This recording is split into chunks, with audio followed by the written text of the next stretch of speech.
Buenos días a todos. Nos gustaría agradeceros la asistencia a este webinar sobre antecedentes y novedades en el traslado de residuos, en el que hemos recibido más de 340 inscripciones.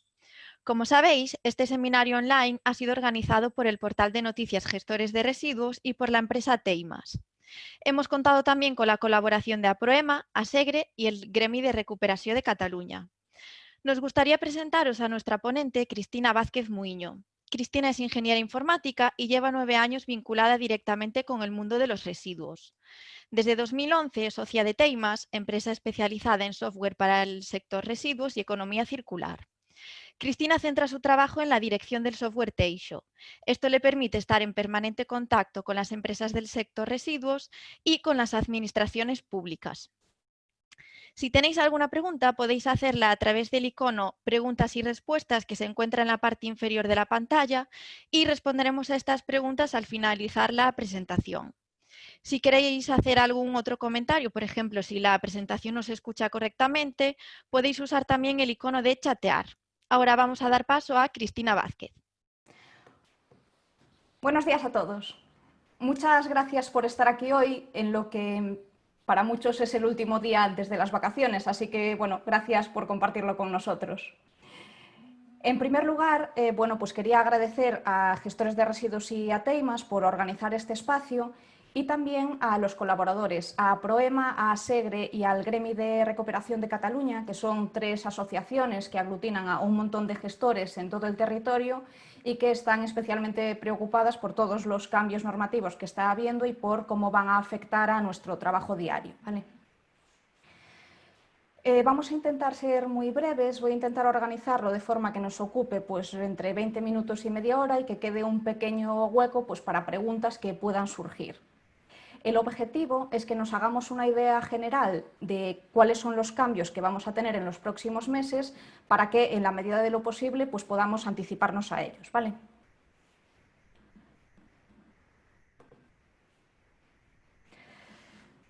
Vale, sabéis todos que en los últimos años pues, la normativa en residuos ha sido muy amplia. Ha habido numerosos cambios tanto a nivel europeo como a nivel del Estado y no podríamos mencionarlos todos.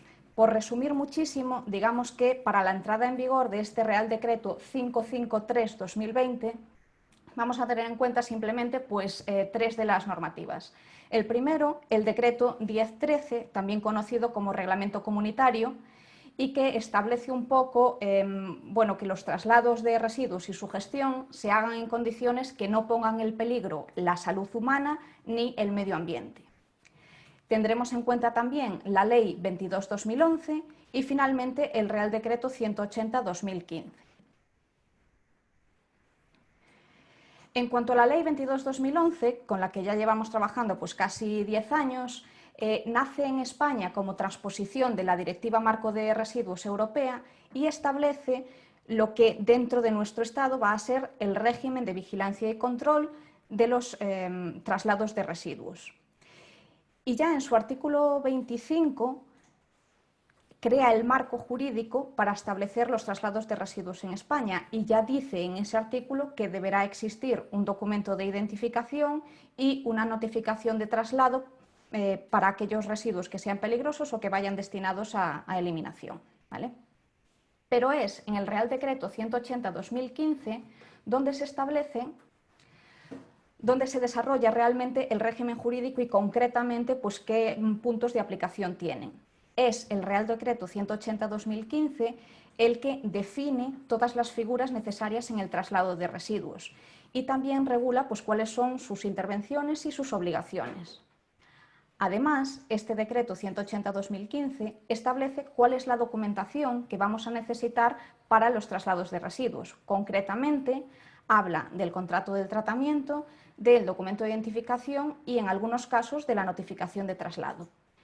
Y este, en algunos casos, se define como 2 regímenes, es decir, el contrato de tratamiento y el DI se necesitan siempre y la notificación de traslado, pues en algunos casos, principalmente residuos peligrosos y destinados a eliminación. Este Real Decreto 180 es con el que venimos trabajando o del que venimos hablando en los últimos 5 años y, como sabéis, pues ha tenido una adopción diferente en los distintos territorios. En esta situación, en este contexto en el que nos encontramos, nace hace un par de semanas el Real Decreto 553/2020, que sospecho será la palabra de moda en los próximos meses, ¿no? Y este Real Decreto presenta una serie de novedades con respecto a lo que conocíamos hasta ahora. El objetivo de esta sesión de hoy es detectar cuáles son las 10 novedades que nos parecen más relevantes y un poco que nos hagamos una idea del impacto que puede tener en nuestra operativa. En primer lugar, cabe destacar que el Real Decreto 553 deroga totalmente al Decreto 180, ¿vale?, del que veníamos hablando en los últimos años, aunque sí continúan vigentes una serie de artículos y unos anexos del Real Decreto 833 del año 88. Fundamentalmente sigue vigente pues, la necesidad de seguros, de fianzas o también lo relativo al envasado y al etiquetado. Es decir, que en ese sentido no cambia porque ya estaban vigentes en la actualidad y continúan vigentes. Empezamos, como veis, con cosas bastante generales. Como segunda novedad, el Real Decreto 553 aclara que 3 casos no se consideran traslado de residuos. Cita las empresas de instalación y mantenimiento, la logística inversa y los particulares. Concretamente, el transporte de residuos que realizan las empresas de instalación y mantenimiento desde el lugar en donde generan los residuos hasta que lo llevan a sus instalaciones no se considera traslado de residuos, siempre y cuando esos residuos que muevan hayan sido generados como consecuencia de su actividad. Eso genera algunas controversias en determinados puntos porque, bueno, pues hay empresas que consideran que esto es muy positivo porque en las operaciones de mantenimiento pues muchas veces ocurren en sitios donde es difícil incluso otorgar una autorización o un IMA, como tendidos eléctricos, montañas, carreteras, etcétera. Y también porque en muchos casos pues, se producen cantidades muy pequeñas de residuos, pues a lo mejor, no sé, 1 kilo de trapos contaminados. Sin embargo, hay otra rama, otro grupo de empresas que lo consideran un poco un agravio comparativo, porque si un gestor de residuos pues, va a retirar ese mismo residuo a ese mismo origen, sí estará sujeto a estas condiciones del traslado de residuos. Estará sometido a la norma 553, ¿vale? El segundo caso es el de la logística inversa. Hasta ahora teníamos un caso explícito que era el traslado de los residuos de aparatos eléctricos y electrónicos hacia las plataformas logísticas. Ahora ya no es exclusivo de los aparatos eléctricos y electrónicos, sino que de forma general los traslados que se realicen en el marco de la logística inversa estarán exentos de esta consideración de traslado de residuos y por lo tanto no les será de aplicación esta norma. Y finalmente, el transporte de residuos por parte de los particulares, dado que no se considera un transporte profesional. Como tercera novedad, el Real Decreto 553 aclara una de las dudas que se vienen produciendo en mayor medida en los últimos años, y es quién ha de ejercer el rol de productor en los traslados de construcción y demolición. El Real Decreto aclara que tendrá la consideración de productor inicial el que se define como poseedor en el Real Decreto de RCDs, el 105/2008. Es decir, que ejercerá como productor inicial la subcontrata, la empresa que esté realizando realmente esa obra. Y esto no es un tema menor, porque en realidad el volumen de residuos de construcción y demolición que se mueven anualmente en España es enorme. De hecho, el INE decía que en el año 2017 más del 26% de todos los residuos trasladados en el territorio de España en ese año, en el 2017, más del 26% eran residuos de construcción y demolición, por lo tanto el impacto es grande. Como cuarta novedad, se define ya formalmente la plataforma ESIR, de las que muchos venimos hablando ya en los últimos meses o incluso años, ¿no? Lo que dice este decreto es que la plataforma ESIR va a incorporar 3 grandes bloques. En primer lugar, el registro de producción y gestión de residuos, esto es, el sitio en donde van a estar almacenados todos los productores, gestores, transportistas, agentes y negociantes registrados, que será un registro único a nivel estatal y que deberá estar constantemente actualizado. Tiene una segunda pata, que es el repositorio de traslados, esto es, el sitio en donde se van a guardar todas las notificaciones de traslado y documentos de identificación, y que además pues, realizará la validación de datos precisamente contra el registro de producción y gestión. Y menciona también que la plataforma ESIR también albergará las memorias anuales de los gestores, aunque en esta última parte no se mete el decreto ya en cómo se hará o en qué condiciones va a exigir. Me imagino que iremos sabiendo más en los próximos meses o en futuros decretos. Y ahora ya metiéndonos pues, más en harina, se plantean novedades con respecto al operador de traslado. Se matiza un poco la definición de operador y la selección del orden, y además se dice de forma explícita que tanto negociantes como agentes, para poder ejercer el rol de operador, tendrán que haber sido autorizados por escrito por el productor o por cualquiera de los que debieran haber sido operadores antes de ellos, conforme al orden de prelación que establece, ¿vale? Y se añade un dato muy importante, que es que los sistemas de responsabilidad ampliada del productor podrán ser el operador de traslado en calidad de poseedor, siempre y cuando la norma de un determinado flujo de residuos así lo establezca. Y este último matiz es importante, porque en este momento todavía no hay normas que así lo establezcan, ¿vale? Entonces, a pesar de que sale esto, por el momento, hasta que salga algo más concreto, todavía no podrán los sistemas de responsabilidad ampliada ejercer como operadores. Es importante también este punto porque recordemos, que esto ya lo decía el Real Decreto 180, recordemos que el operador es el que está obligado, en el que recae la obligación de notificar los traslados y de generar la documentación. Por lo tanto, el hecho de saber quién ejerce ese rol de operador, pues es relevante, ¿vale? Dice también la norma que en el caso de que se autorice a un agente o negociante para ser el operador y que estos no cumplan con sus obligaciones como operadores del traslado, entonces quien les hubiese autorizado a ser el operador será el que asuma esas obligaciones de cumplimiento. Y ya por último, con cambio respecto al operador, también es importante destacar que se elimina la posibilidad de que el operador entregue al productor una declaración por un periodo de tiempo conforme sus residuos han sido gestionados correctamente. Esta posibilidad ya no existe, sino que ahora el operador debe entregar de forma inmediata una copia del documento de identificación al productor o poseedor. Entramos ahora en los cambios en los documentos ambientales. En los contratos de tratamiento se mantiene la misma información que indicaba el Real Decreto 180 y se mantiene el hecho de que, por norma general, el contrato se establece entre un operador y un gestor. Sin embargo, se añaden dos datos adicionales. Hay que identificar siempre cuál es la instalación de origen en donde se va a retirar el residuo y hay que indicar cuáles son las condiciones de aceptación de esos residuos.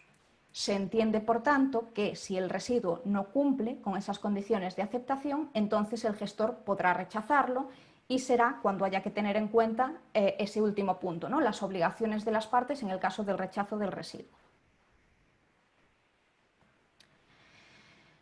En cuanto a las novedades en las notificaciones de traslado, lo hemos dividido en tres bloques.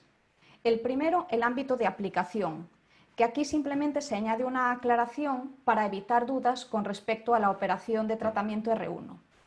Y se aclara que las notificaciones de traslado pues, deben realizarse para cualquier residuo que vaya destinado a eliminación, ya sea residuo peligroso o no peligroso, y en el caso de que el residuo vaya destinado a una operación de valorización, deberá hacerse notificación para los peligrosos, los residuos domésticos mezclados clasificados con el código LER 200-301 y bueno, los que reglamentariamente se determinen en normas posteriores. En cuanto al procedimiento, encontramos ya pues, cambios importantes derivados fundamentalmente de la entrada en vigor o de la entrada en funcionamiento de la plataforma ESIR. Así, el operador tiene que crear la NT y remitirla a la comunidad autónoma de origen, con al menos 10 días de antelación, como hasta ahora. Y desafortunadamente, de nuevo, no se aclara si son días hábiles o naturales. Se entiende que por defecto, cuando una norma no dice nada, pues son días hábiles, pero sospecho que seguirá habiendo cierta controversia entre distintas comunidades autónomas a la hora de trabajar ese término de 10 días de antelación. Una vez que el operador remite la notificación a la comunidad autónoma de origen, la comunidad autónoma de origen la remite a ESIR.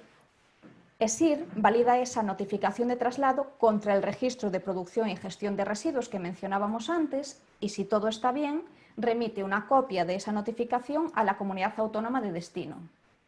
Le dice a la comunidad autónoma de origen que la cosa está ok y la comunidad autónoma de origen entrega un acuse de recibo al operador. Es desde ese acuse de recibo, desde el momento en el que empiezan a contar esos 10 días. Además, dice el decreto que se contempla expresamente el plazo de oposición de 2 días en lugar de 10 para casos de fuerza mayor, como accidentes, emergencias, etc. Aunque no indica cómo indicar que eso es una emergencia, ni tampoco indica cuáles son los accidentes o emergencias que pueden esperar 2 días para la recogida. En este caso, me imagino que habrá que ver sobre la marcha pues, cómo evolucionan las comunidades. Y también se regula el caso de oposición, porque las comunidades precisamente tienen esos 10 días para oponerse al traslado. En el caso de que una comunidad se oponga, esa comunidad notificará directamente al operador y será a través de ESIR como se entere la otra comunidad. ¿Vale? Y por último, comentar también que en el caso de las NTs tenemos novedades en cuanto al contenido. El Real Decreto 553 dice expresamente que no se permiten más de 2 almacenamientos sucesivos. Esto, aunque es bastante limitante, supone una ventaja con respecto al primer borrador que había, en donde simplemente se permitía un único almacenamiento. Algunas de las asociaciones que colaboran hoy aquí con nosotros pues han hecho tremendo hincapié en que se permitan al menos 2. De esta manera, cuando un traslado va destinado a un tratamiento intermedio, que por el momento son R12, D13 y D14, se debe indicar la instalación subsiguiente, es decir, el destino al que irá luego ya para realizar una operación de tratamiento o de eliminación final. Y en el caso de que vaya destinado a almacenamiento, se debe indicar la instalación a la que irá luego, igual que antes, pero en caso de que sea otro almacenamiento, además tendremos que indicar la que va después, es decir, podremos tener hasta 3 niveles dentro de la NT. Y marco ahí en rojo lo de la instalación, porque en el Real Decreto 180 se mencionaba que en las notificaciones de traslado se podrían indicar entre 1 y 3 destinos posibles después de esa operación intermedia o de ese almacenamiento. Sin embargo, en el texto que se ha publicado en el 553 hace referencia a la instalación, ¿vale? Habrá que ver en los próximos meses también pues, cómo se adapta el L3L para esto, para indicar la instalación subsiguiente y cómo se tiene en cuenta el caso en donde pues, no se sepa con seguridad a dónde va a ir luego. En el caso de los documentos de identificación también establecemos 3 bloques. Uno más general, en donde indicamos que en el anexo 3 se define el contenido mínimo de aquel DI que no necesita notificación previa. Hay que recordar que este decreto ya no permite que llevar un albarán, una carta de porte o otro tipo de documentos como equivalencia al documento de identificación, sino que en el anexo 3 indica exactamente que hay que tener un documento de identificación e indica el contenido mínimo. Y otro dato que me parece especialmente relevante es que expresamente se admite el formato digital, que personalmente pues, creo que es un avance. En este momento estábamos en una situación en donde algunas comunidades estaban a favor, otras estaban en contra y no lo permitían, y ahora ya de forma expresa se permite el formato digital, que a todas luces pues, es un avance importante. Y en cuanto al procedimiento, aquí realmente es donde están los mayores cambios, fruto de la entrada en vigor de ESIR y fruto también de la adaptación al reglamento comunitario, ¿no? El operador debe cumplimentar el documento de identificación antes del traslado. Y en el caso de que ese traslado requiera NT, el operador debe remitir el DI a la comunidad autónoma de origen antes de que se produzca el traslado. La comunidad autónoma de origen lo remitirá a ESIR y ESIR lo remitirá a la comunidad autónoma de destino y al gestor. No se indica cómo se enviará al gestor, pero se indica que ESIR lo enviará al gestor. El traslado se produce y cuando el gestor, en el plazo de esos 30 días que tiene de margen, pues acepta o rechaza el residuo, en el caso de que esté sometido a NT, de nuevo el gestor debe remitir a la comunidad autónoma de destino el documento de identificación, la comunidad autónoma de destino lo remitirá a ESIR y ESIR va a crear una copia con un código seguro de verificación que le devuelve al gestor de destino. Y es el gestor de destino el que debe enviar ese PDF con ese código seguro de verificación al operador y a su vez el operador al productor o poseedor. Es decir, que veis que en el caso de que un traslado esté sometido a notificación previa, se produce toda una serie de interacciones que realmente hace que el procedimiento sea complejo y que debamos entenderlo bien y tener las herramientas necesarias para controlarlo. Se hacen también una serie de aclaraciones con respecto al documento de identificación. Y es que el DI completo, es decir, cuando ya se han cubierto los datos por parte del gestor, en donde se indican los kilos aceptados, y ese documento de identificación se envía al operador, ese momento, el DI completo recibido por el operador, es el que constituye la acreditación documental de la entrega de residuos para su tratamiento. Lo mencionaba antes y lo repito en esta transparencia, el operador deberá entregar de forma inmediata una copia del documento de identificación al productor o poseedor y ya no se permiten las declaraciones agrupadas. El texto del Real Decreto contempla también el caso del rechazo del residuo y cómo se realizaría esta operación en ESIR, aunque desde mi punto de vista el texto que se ha propuesto pues plantea todavía una serie de dudas que habrá que ver cómo evolucionan. Y ya por último, en unas de las disposiciones adicionales finales, se prevé en cuanto al DI que exista la posibilidad de elaborar documentos de traslado específicos en el caso de recogida a múltiples productores en un solo vehículo. Esta posibilidad todavía no está regulada, sino que simplemente se abre la posibilidad a que en el futuro pues, se cree ese documento. Como novedad número 9, y nos estamos acercando ya al final, tenemos los traslados de residuos de competencia municipal, en donde se realizan también una serie de aclaraciones. Para empezar, se aclara quién debe ser el operador de traslado. El operador de traslado debe ser siempre la entidad local, o bien autorizar por escrito a la empresa que presta el servicio de la recogida de residuos de competencia municipal. Una de ellas dos deberá ser el operador del traslado. Y en cuanto a la validez del documento de identificación, se indica que si no se requiere NT, el documento de identificación que refleje traslados de residuos de competencia municipal podrá tener una validez de hasta 3 meses. Y en el caso de que el traslado sí que requiera notificación, entonces la validez de ese DI será mensual. Y menciona la norma mensual por vehículo. ¿Vale? Ese es el texto final que ha quedado. En el caso de que no se requiera NT, no se menciona el vehículo, pero en el caso de que sí se requiera NT, parece ser que será una validez mensual y por vehículo. ¿Vale? Y ya por último, la novedad número 10 es que las comunidades autónomas van a tener que decidir si van a querer utilizar plataformas propias o utilizar la sede del Ministerio. Pero en cualquiera de los dos casos, los trámites, todos los que hemos descrito anteriormente para las notificaciones, para los DIs, todos ellos van a necesitar realizarse por vía telemática y el plazo que establece este Real Decreto es el plazo máximo de 1 año.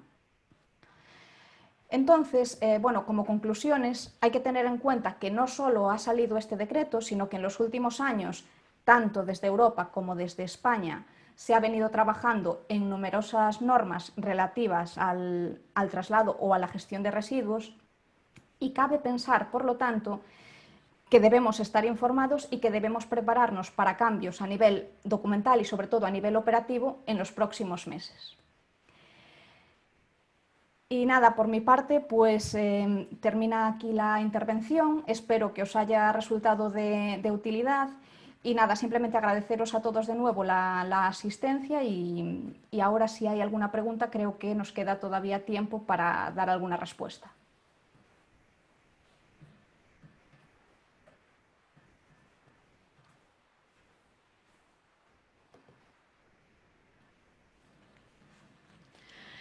Cristina, hay algunas preguntas. Si quieres, te las voy mencionando para que Claro. tú las vayas respondiendo.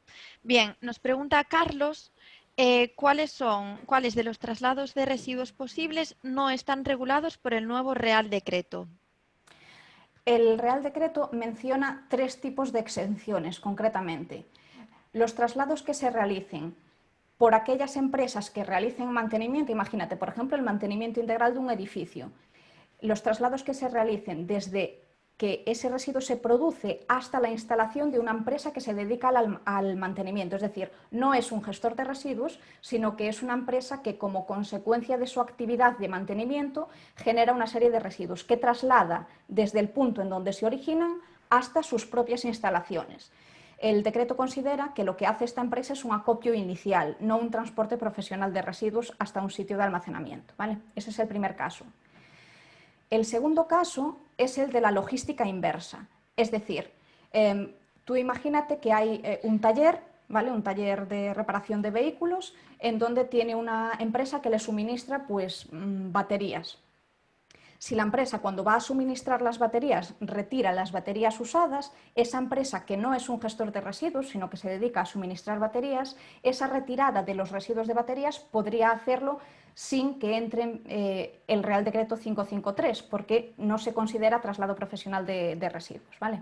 Sin embargo, si esas baterías las retira un gestor de residuos, sí está obligado a realizar la documentación. Es decir, tiene que ser en el marco de la logística inversa. Te entrego un producto nuevo, te retiro el usado, ¿vale? Y por último, el tercer caso son los traslados de particulares. Se entiende que el particular pues tampoco es un transporte profesional de residuos y que por lo tanto no estará sujeto a este régimen. Vale. Continúo con la segunda pregunta, que es de Begoña. Una empresa de excavaciones que hace unas zanjas para reparar canalizaciones y lleva las tierras sobrantes a sus instalaciones, ¿se considera una empresa de mantenimiento o instalaciones?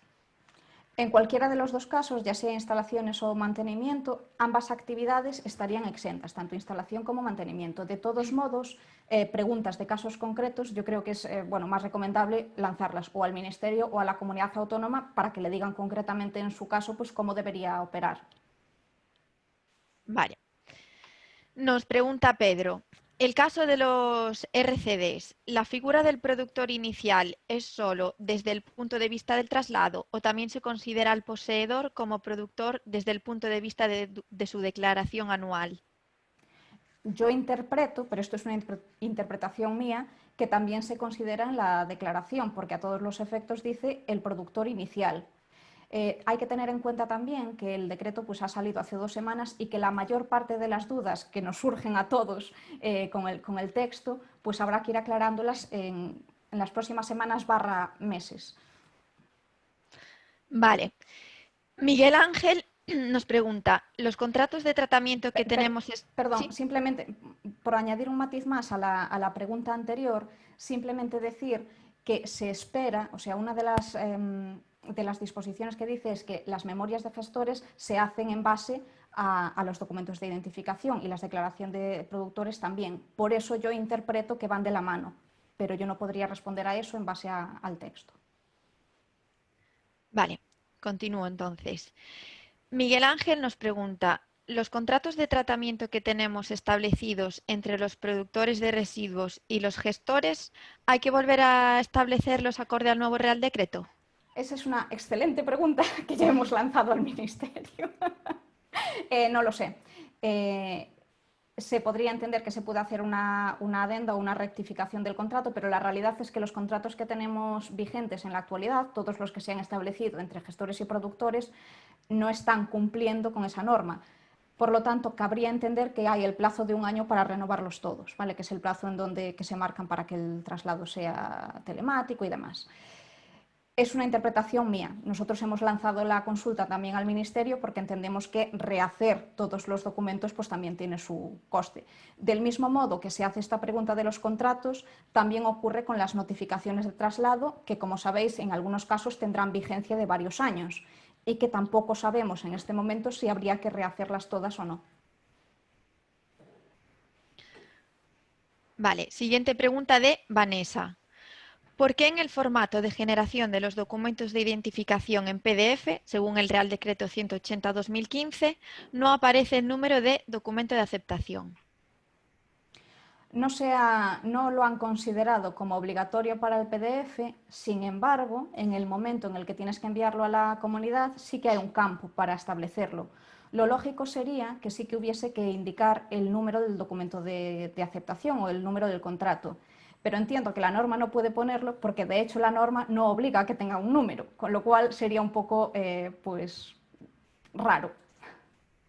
Lo lógico sería haber dicho que el contrato tiene que tener una numeración y que esa numeración también debe ir en el DI para hacer toda la traza.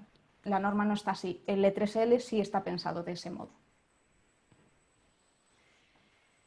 Manuel nos pregunta, en el caso de la persona responsable del traslado, ¿sería el operador del traslado o el productor? El operador. El operador es, por definición, la persona física o jurídica que traslada o hace trasladar el residuo, es decir, el que se responsabiliza de ese traslado. En cierto modo, por eso la figura del operador es importante. No es que se responsabilice solo a nivel documental, ¿no? De yo te hago los documentos, sino que en cierto modo se responsabiliza de la organización y de que lleguen a buen puerto y de que pues, reciban el tratamiento adecuado. En el caso de que ese operador, de que el rol de operador lo ejerza un agente o negociante, dice este Real Decreto que si ellos no cumplen bien con sus obligaciones, igualmente el que le hubiese autorizado a ser el operador deberá cumplir con esas obligaciones, ¿vale? Entonces, veréis que todas las normas que salen, incluso el anteproyecto de ley de residuos, que también está para consulta pública ahora, hablan de una especie de responsabilidad subsidiaria siempre, para que el productor o el que ha originado el residuo no pueda desentenderse de cuál va a ser su tratamiento. Pero en lo que es responsabilidad del traslado, yo entiendo que a efectos de este Real Decreto se le otorga en primera instancia al operador. Y si él no cumple, pues ya tiramos hacia atrás. Vale. Pregunta de Pedro. No, de Alex, perdón. ¿El formato digital del documento de identificación debe ir firmado? En realidad, el decreto solo habla de dos firmas, como mención expresa a las firmas. Habla de una firma que es que el documento de identificación debe firmarse cuando el transportista entrega al gestor el residuo, digamos que para acreditar la entrega, ¿no? Ya no está en manos del transportista, sino que ya está en las instalaciones de un gestor. Y habla de una segunda firma que es cuando el gestor acepta o rechaza el residuo.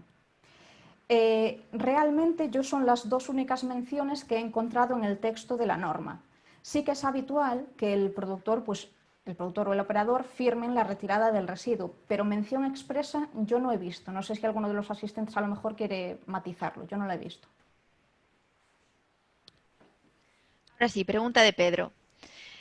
El destino final solo lo sabe el gestor. Si es el operador del traslado el que realiza la notificación de traslado, ¿cómo se puede garantizar que el destino final es el correcto? Esta información no siempre la aporta el gestor. Sí, correcto. Yo sospecho que es uno de los principales puntos que va a traer conflicto en los próximos meses. Bueno, digo meses, pero bueno, quiero decir que en cuanto se empiece a trabajar con esta norma. En el Real Decreto 180 había una especie de supuesto de excepción en donde cuando el operador hacía la NT, pero el gestor digamos que no quería decirle o no sabía quién era el gestor final, el gestor podía cumplimentar esos datos y aparecía una especie pues, de secreto, ¿no? de la cartera pues, de clientes o de proveedores o de gestores. Ese supuesto desaparece por completo y además no solo es lo que indica Pedro, creo que era, no solo es lo que indica esta persona que hace la pregunta, sino que se establece, como decía antes, una única empresa donde lo va a llevar luego. Entonces, yo creo que en la vida real probablemente es difícil, eso seguro que cualquiera de los asistentes lo sabe mejor que yo, pero la norma está así. Quiero decir que habrá que ver en los próximos meses realmente cómo se implementa y también cómo se implementa en el lenguaje de intercambio de información, porque también es relevante los datos que haya que recabar para completar eso. A veces será la instalación y el tratamiento o nos podrán pedir pues, más datos incluso. Bien, Arantxa nos comenta.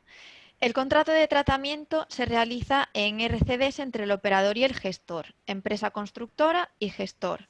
pero en el caso de obras menores, ¿el operador será el transportista? En teoría, el poseedor inicial, según dice ahí. Yo no sé si el transportista va a poder ser considerado poseedor inicial. Habría que preguntarlo. Yo no sé dar respuesta a esa pregunta. Vale. En última instancia, el poseedor es el que tiene el residuo en la mano, pero entiendo que el espíritu de la norma no es llegar a eso. Vale.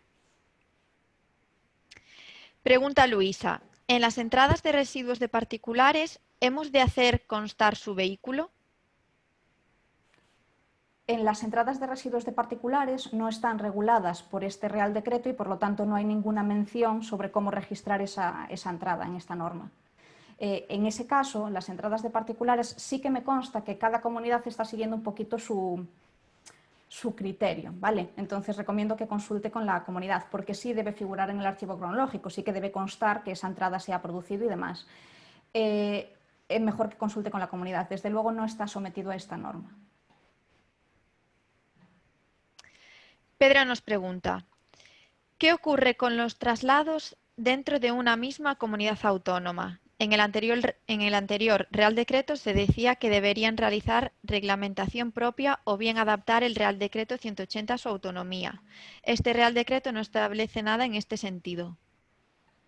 Bueno, lo que dice este Real Decreto en realidad es que las comunidades autónomas deben ser coherentes con el régimen comunitario, con el reglamento comunitario que veíamos antes, ¿no? El reglamento 1013 del 2006. Que ese reglamento, a su vez, es el que estamos viendo en el Real Decreto 553, o sea, todas las condiciones. Y lo que dice la norma es que las comunidades han de ser coherentes y, en particular, insiste la norma en que debe existir como mínimo la obligación del contrato de tratamiento, de la notificación de traslado y del documento de identificación.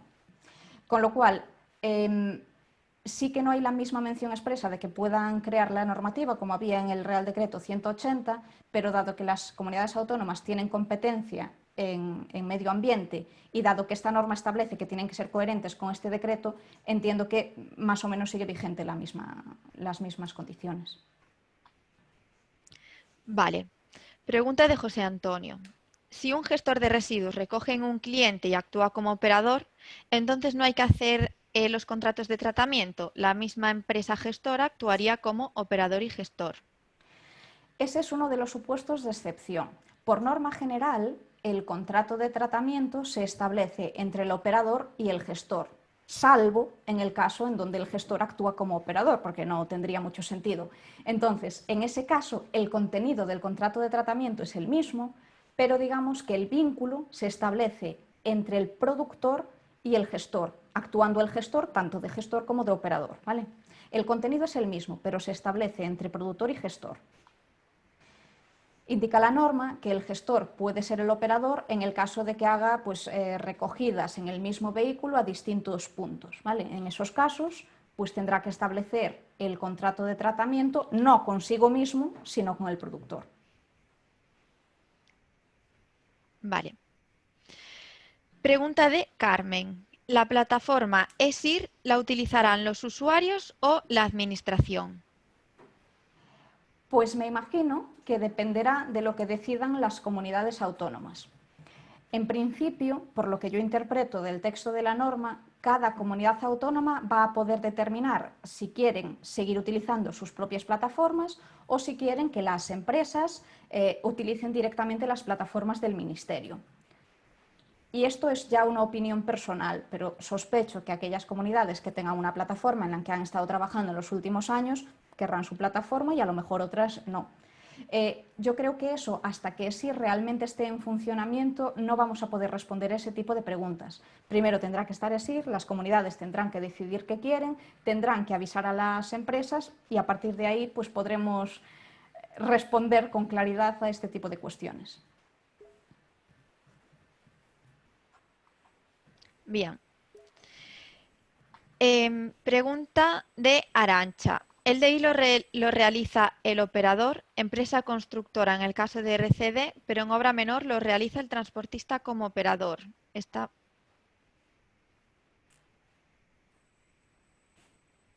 Te perdí, creo. ¿Hola? Sí, ¿me escuchas? Ahora sí. Vale, voy a pasar a otra pregunta. Pregunta de Jorge Palomares. Un gestor final. ¿Debe solicitar autorización sus clientes para poder realizar la documentación IDEI como hasta ahora para tener consideración de operador? Sí. Ahora mismo, cualquiera que no sea el productor, que es el primero y el que por defecto debe ejercer como operador, debe tener la autorización de los siguientes. De todos modos, digamos que el supuesto en donde el gestor puede ser operador, digamos por defecto, es cuando hace las recogidas a varios puntos en el mismo vehículo. En muchos casos ha ocurrido ya en estos últimos años, nada que ver con el 553, pues que también se han hecho autorizaciones como agente para poder dar esos supuestos. En principio, cualquiera para ser operador va a tener que tener autorización del anterior. Vale. Pregunta de Almudena. ¿Se puede considerar como competencia municipal los generados y gestionados por las autoridades portuarias dentro de las zonas de servicio portuario? No lo sé. Me imagino que no, pero no lo sé. Vale. Competencia municipal se refiere a lo que está regulado, en principio, por los ayuntamientos. En ese sentido, la definición de qué es un residuo municipal no ha cambiado. Son los que se generan en los hogares o asimilables a los que se generan en los hogares, ¿no? Y bueno, los ayuntamientos son los que tienen las competencias de estas retiradas y luego pueden utilizar medios propios o sacar pues eso, licitaciones, concursos o lo que sea, para tener una empresa que hace esa retirada de residuos. Yo entiendo que la norma se refiere a este tipo de cuestiones. Desconozco si en la actualidad pues un residuo de un puerto se puede considerar municipal, pero yo diría que no. Vale. Pregunta de Lucía. ¿Todos estos cambios entran en vigor en su totalidad el 1 de julio o dejan un tiempo de adaptación para las plataformas? En teoría, todos los cambios entran en vigor el día 1 de julio y dan el plazo de un año para que las comunidades autónomas establezcan pues, procedimientos telemáticos conforme a todo esto. Daos cuenta también de que algunas de las cosas van a requerir también algún cambio en el lenguaje de intercambio de información entre las comunidades autónomas o entre las comunidades y el Ministerio. Entonces, todo esto pues, es un proceso que yo creo que todavía no está listo. Si alguien nos pide un contrato de tratamiento a partir del 1 de julio, digamos que nuestra obligación debería ser incluir ya los campos nuevos, ¿vale? Por decirlo de alguna manera.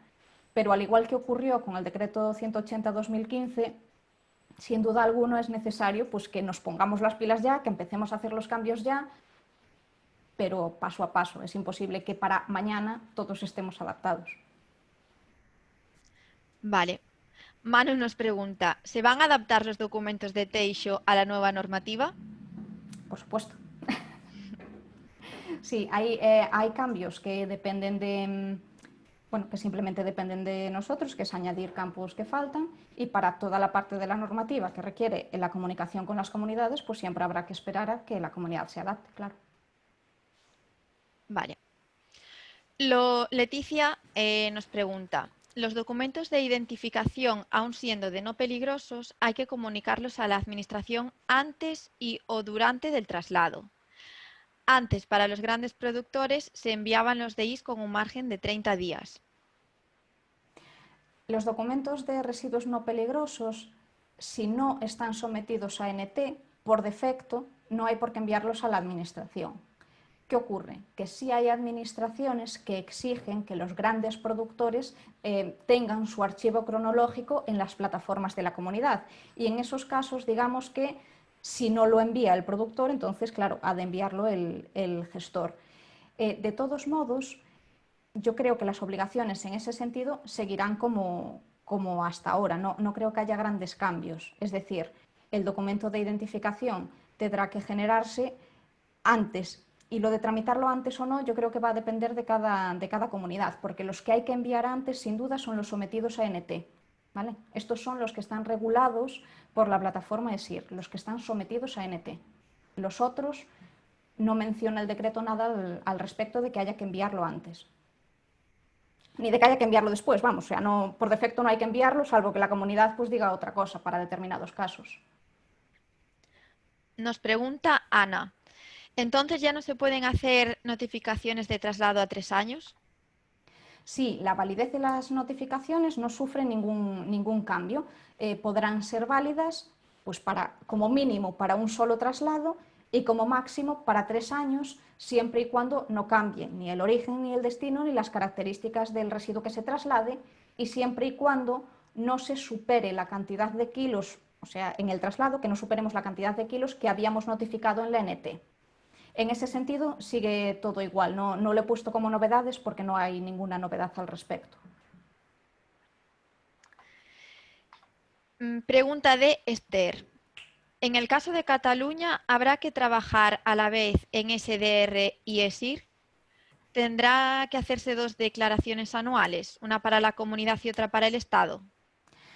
De la parte de declaraciones anuales, como comenté antes, solo se menciona que en la plataforma EXIR existirá una zona que albergue las memorias anuales de gestor, pero no se indica por el momento ni procedimiento, ni de quién es la responsabilidad, ni de si el gestor envía ESIR, ni de si el gestor envía a la comunidad. Y con las declaraciones de productor, pues ni siquiera hay ninguna mención en este Real Decreto concretamente, ¿vale? En el caso a la pregunta general de si vamos a tener que trabajar con SDR o con la plataforma de cualquier comunidad y con ESIR, en principio es la comunidad la que decide si se usa su plataforma o si se usa ESIR, y es la comunidad la que en principio tiene la responsabilidad de conectar su plataforma con ESIR. De todos modos, el decreto acaba de salir y es pronto para saber cómo va a reaccionar pues, cada territorio en particular. Yo me imagino que en unos meses, a la vuelta de verano, podremos hacer otra charla indicando pues, cómo van los cambios y qué novedades pues, tenemos ya más fehacientes. Pero en este momento, en teoría, lo que dice la norma es que la comunidad es la que tiene la responsabilidad de conectarse con ESIR y que tú has de trabajar o con la comunidad o con ESIR, pero no con los dos. Vale, todavía quedan muchas preguntas. Vamos a plantear algunas más durante los próximos 5 minutos y trataremos de dar respuesta a las que queden pendientes por correo electrónico, por lo menos las que más se repitan.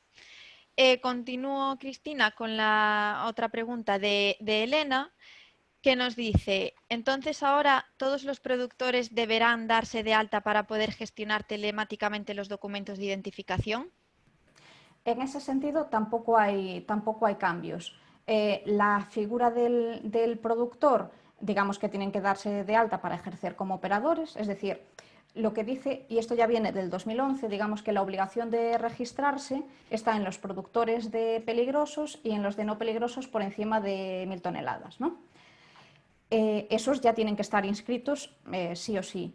Y cuando quieran ejercer como operador para sus residuos que requieran NT, claro, para tramitar tendrán que darse de alta o en la plataforma de la comunidad o en ESIR según la comunidad convenga. Es decir, que tendrán que hacer los trámites necesarios para las obligaciones que tienen, pero en ese sentido, en cierto modo, son las mismas obligaciones que tienen ahora. ¿Vale? Simplemente se añade el hecho de que si son operadores y tienen traslados que requieran NT, entonces, igual que otro tipo de operadores e igual que los gestores, pues tendrán que aplicar el procedimiento nuevo. Vale. Pregunta de Sofía. Si genero un residuo dentro de mi actividad de mantenimiento, lo traslado a mi centro gestor de residuos, que también soy gestor, ¿tengo que notificar? Sí. Sí, el traslado hacia un gestor se notifica, es decir, tú con tu actividad de mantenimiento haces y lo tienes en tu instalación, haces un acopio inicial, digamos, ¿no? Pero en el momento en el que ese acopio inicial de varios productores o de varios trabajos de mantenimiento que hayas hecho ya se envía a gestor, eso sí que es un traslado normal de residuos y está sujeto al Real Decreto 553 y por lo tanto aplica contrato de tratamiento, aplica documento de identificación y dependiendo del tipo de residuo y del tratamiento que le dé el gestor podría aplicar también la notificación de traslado. Vale, vamos ahora con la última pregunta y como decía el resto pues ya las intentaremos responder a través de correo electrónico. Nos pregunta Pedro, ¿todas estas preguntas que se están lanzando a Miteco las iréis publicando e informando a través de la web de gestores de residuos? De las preguntas que tengamos respuesta fehaciente, normalmente pues siempre informamos, o vía gestores de residuos o vía algún otro comunicado, pero sí, o sea, nosotros creemos pues, que toda la información que es relevante del sector la debe conocer el sector, pues por eso hacemos las noticias y montamos esto. Entonces, sí, a priori sí, lo que ya no sé decirte es en qué plazo podremos tener respuestas o si las respuestas pues, van a ser todo lo aclaratorias que debieran. Vale, pues Cristina, no sé si quieres comentar algo más o comentar algún caso más, alguna pregunta o si damos ya por finalizado la sesión. No, yo bueno, simplemente, bueno, veo que hay un montón de preguntas, con lo cual pues lo Sí. agradezco, que eso es que la gente pues ha estado atenta y simplemente pues me gustaría agradecer a todos los asistentes que hayan estado aquí hoy y también pues a los colaboradores que han hecho posible que esta jornada se celebre y por mi parte pues ya lo dejo aquí. Muy bien, pues como dice Cristina, nos gustaría cerrar este webinar agradeciendo a Proema, Segre y al Gremi de Recuperación de Cataluña por su apoyo en la difusión de este evento online. Por supuesto, también los damos las gracias a todos los asistentes por vuestro interés en esta sesión y os recordamos que ASEGRE organiza el 3 de julio un webinar sobre el nuevo Real Decreto de Traslados de Residuos en el que también participará Cristina como ponente. Esperamos que la información presentada hoy os haya resultado útil y os ayude a aclarar vuestras dudas sobre los cambios normativos en el traslado de residuos. Muchísimas gracias a todos.